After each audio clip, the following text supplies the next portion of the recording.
Today's story is Harold and the Purple Crayon. One evening, after thinking it over for some time, Harold decided to go for a walk in the moonlight.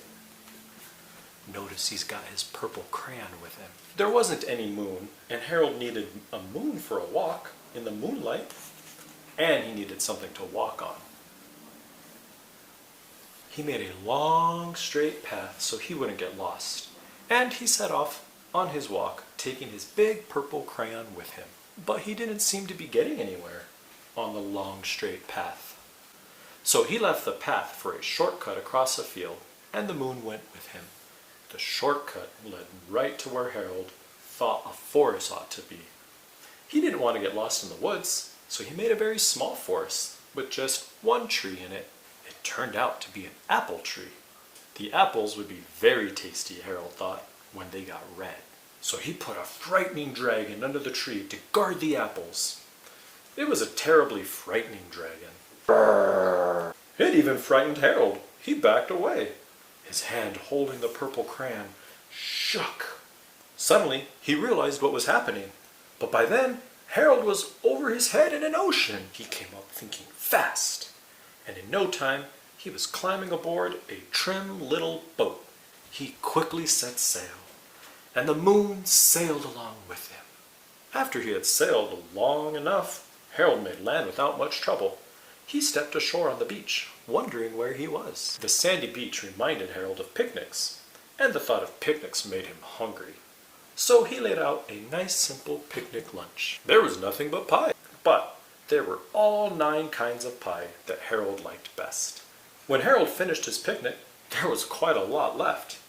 He hated to see so much delicious pie go to waste. So Harold left a very hungry moose and a deserving porcupine to finish it up. And off he went, looking for a hill to climb to see where he was. Harold knew that the higher up he went, the farther he could see. So he decided to make the hill into a mountain. If he went high enough, he thought he could see the window of his bedroom. He was tired, and he felt he ought to be getting to bed. He hoped he could see his bedroom window from the top of the mountain. But as he looked down over the other side, he slipped.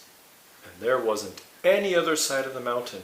What are you doing getting in my videos? He was falling in thin air. Whoa!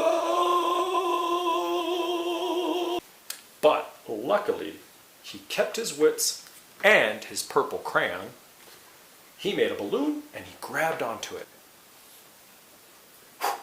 And he made a basket under the balloon big enough to stand in. He had a fine view from the balloon, but he couldn't see his window. He couldn't even see a house. So he made a house with windows. And he landed the balloon on the grass in the front yard. None of the windows was his window. He tried to think where his window ought to be. He made some more windows. He made a big building full of windows. He made lots of buildings full of windows. He made a whole city full of windows. But none of the windows was his window. He couldn't think where it might be. He decided to ask a policeman. The policeman pointed the way Harold was going anyway, but Harold thanked him. And he walked along with the moon, wishing he was in his room and in bed. Then, suddenly, Harold remembered. He remembered where his bedroom window was, when there was a moon. It was always right around the moon. And then Harold made his bed. He got in it and he drew up the covers. The purple crayon dropped on the floor and Harold dropped off to sleep. Wouldn't it be nice if we all had a magical purple crayon that could draw into reality all the things that we're thinking about and imagining? One of the great things I love about Harold and the Purple Crayon is that he uses his imagination and his creativity to problem solve.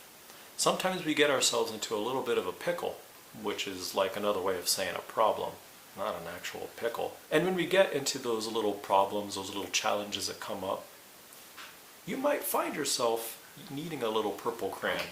In other words, you might find yourself needing to use a little bit of creativity to get out of it. And that's okay. You're smarter than you probably give yourself credit for. So keep your wits about you, just like Harold did. Be creative, and I know that you can get yourself out of situations And if you can't, well then go get an adult to help you. They usually are pretty good people that can find lots of help. Harold did too. He did ask the policeman, even if the policeman was actually going or pointing in the direction that Harold was going already. That's okay. Hope you enjoyed Harold and the Purple Crayon.